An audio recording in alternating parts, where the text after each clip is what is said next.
ګرانو کتونکو سلامونه. علب خان شیرپوی یم. ډېره موده شوله د چارسدي د پولیسو بیا دا بهادر سپوت د ډي پي او مسعود احمد بنګش صاحب خبره ترې نه وې کړې.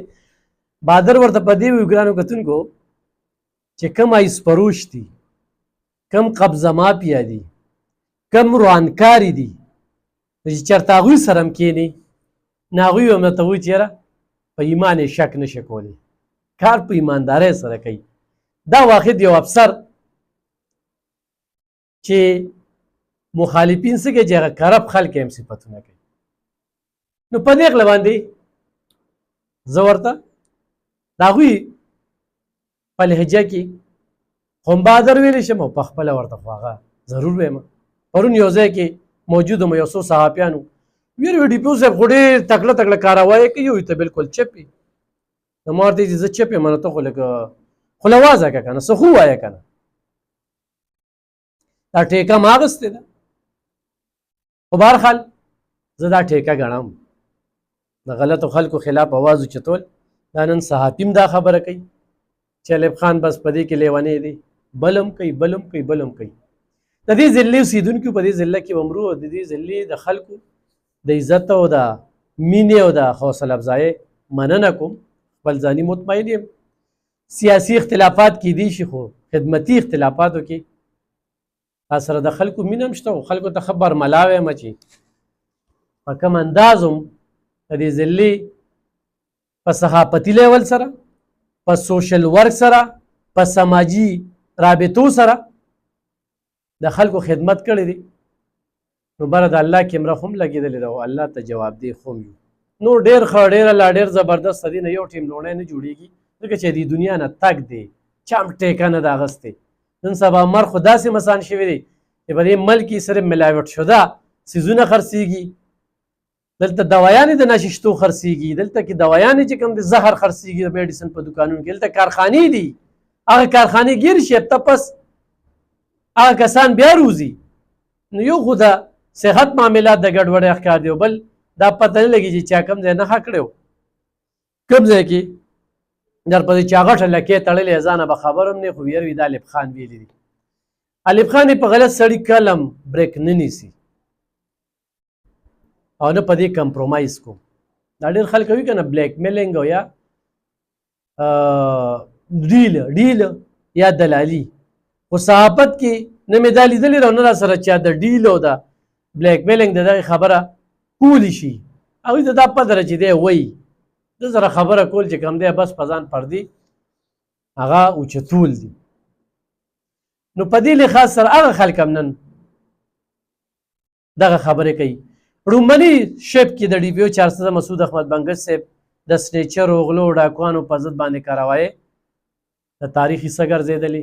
په دویمه کې ریکارډ 72-73 اف آی آر د ایسپرو شو په ضد باندې. د ډېرو پکې ضمانتونه وشو، د ډېرو بي بي اې کنفرم شوې، خو بلو د پړانګو تاڼۍ چې کم کیس و نو هغه بهرمن شاه، نو هغې کې د جسټس خورشید انور په عدالت کې هغه خارج شوي او دا د 5 کیلو هیروین کیس و چې 5 کیلو 3000 ګرام یو 2000 بل دغه شانتې خبره وه په هغې کې.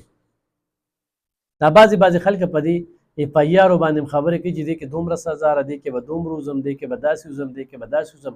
بیا خپل وکیلان هم ساتلي وي، د هغوی نه هم دغه کوي. نو ډېر ګیر دی او څه پکې ضمانتونه مو شو. او بیا هم دې خلکو ته دا وایم چې ډي پي او چارسده دا وینا ده چې زه پوره نه یم، ما نه غلطۍ هم کیدی شي، تاسو راتلی شئ او په هغې کې موږ بیا ګزاره کولی شو. خو یو خبره دې خپل خلکو ته کوم، خو تاسو نه چېرته پولیس سیچو، مرزا، منشي، تاڼېدار د پیسو ډیمانډ کوي. نو د دې ډي پي او چارسده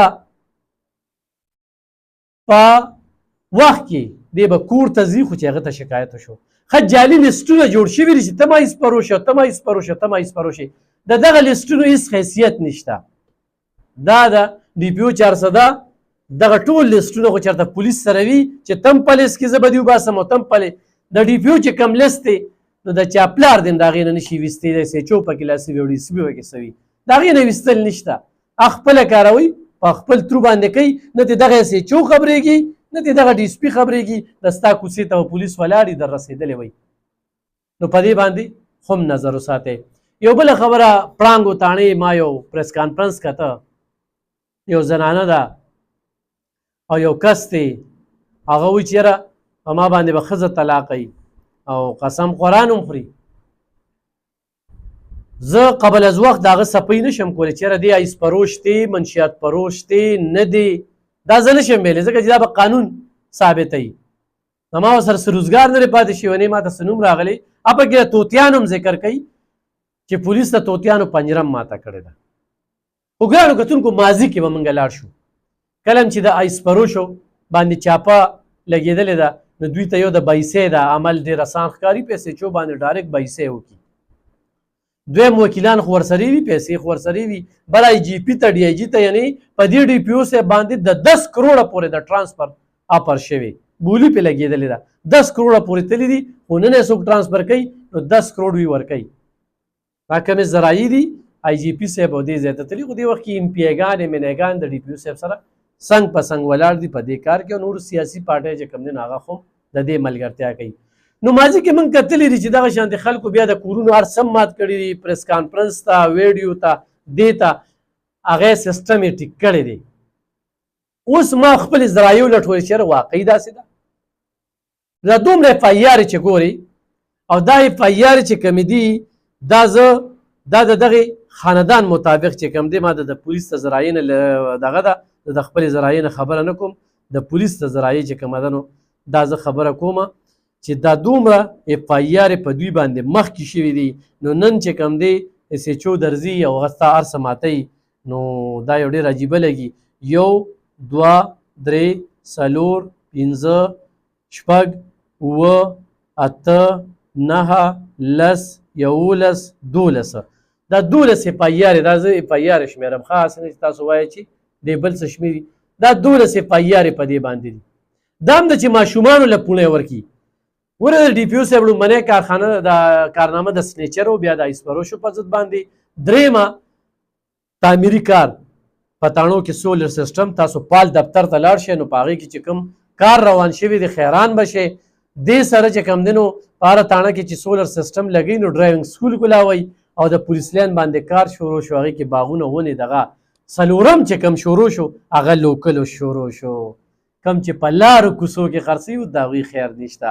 نو ریکشن خو به راځي، خو دا وګورئ جي دا د پړانګو تاڼې د پریس کانفرنس تاسو مخې ته راځي، خو دا چې کوم دی نو ما د FIR وکتلې، دا FIR دا 12 FIR چې کوم دی نو دا د دغې په ضد باندې دا زه تاسو ته دغه کومه چې مختلف نومونه دي.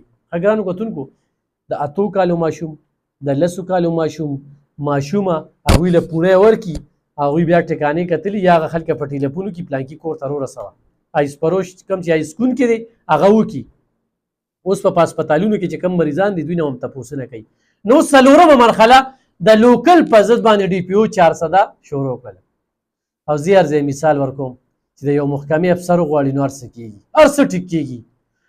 اوس پولیس والا باندې چک ولې چې FIR یې خوشولې یو هغوی جعلي لسټونه به تاسو ته ښیي دغه SHO یا داسې بعضې پولیس والا وي نو د دغې نه اجتناب وکړي، دې سره DPO څه کار نشته. تا نه د پیسو ډیمانډ کوي نو DPO صاحب په سپینه جامه کې اوس په هره تاڼه کې کسان لګولي چې کم ځای کې پیسو د 1400 نه واله 1600 1500 پورې کسان برخاست شو. د هغوی لینکونه، د هغوی رابطې، د هغوی هغې باندې سیسټم روان دی. نو یو ډېر عملي پروفیشنل کار روان دی چې دې ځای نه DPO خو ایثار شو. موږ دلته د عرفان الله خان ذکر کوو، 22 میاشتې تېرې کړي دي. د سهیل خالد خان ذکر کوو، 3 کاله تېر کړي دي. د ده دا 3مه میاشت روانه ده. 3مه میاشت کې چې کوم دی تعمیري عمل دا یو پولیس والا افسر نو کړی، او DPO 400 دی وخت کې تعمیري عمل چې پولیس والا په کوم ځای کې ژوند کوي د هغوی باره کې نشته، د هغوی د ناستې استوګنې ځای نشته. ته چې پولیس لین وګورې که نه نو په داسې ځای کې دی چې هغې کې ژوند هم کول ډېر ګران دي. نو په دې باندې کار روان شوی دی. خو اوس په لوکل باندې سطح باندې نو اوس په دغه لوښي ماتولو او دغه شانتې واقعیات به هم تاسو ته مخې ته راځي چې ما تاسو ته وښودل چې د پړانګو پولیس زما ذرایع ما ته چې کومې FIR را رسولي دا 12 FIR ما چې تحقیق کوو چې واقعي پولیس والا زیاتې کړې دي نه دي کړې، او چې په دې خاندان باندې مخکې نه 12 FIR دي. نو داسې ډرامې به مو جوړېږي او د دې کې قام له راپاڅېدل پکار دي، دې کې صحافیانو له راپاڅېدل پکار دي، دې کې هغه سماجي تنظیمونو له راپاڅېدل پکار دي، او دې کې امن جرګه چې کومه ده کمال شاه باچا هغه دې وخت کې په میدان باندې ده او کلکه ولاړه ده، هغه ملګري هم کلک ولاړ دي او د ډي پي او 400 پوره سپورټران دي. مخکې به نورې خبرې ترې کوو، دا اوسنۍ خبرې چې ما کولې دا د پړانګو د دغه کیس حوالې سره چې یو پریس کانفرنس یو زنانه یو نارینه به تاسو ته مخې ته راځي، هغوی به خبرې کوي، خو د هغې خبرو په تناظر کې ما چې تپوس وکړو نو ما ته دا 12 سپاهیانې چې کوم دي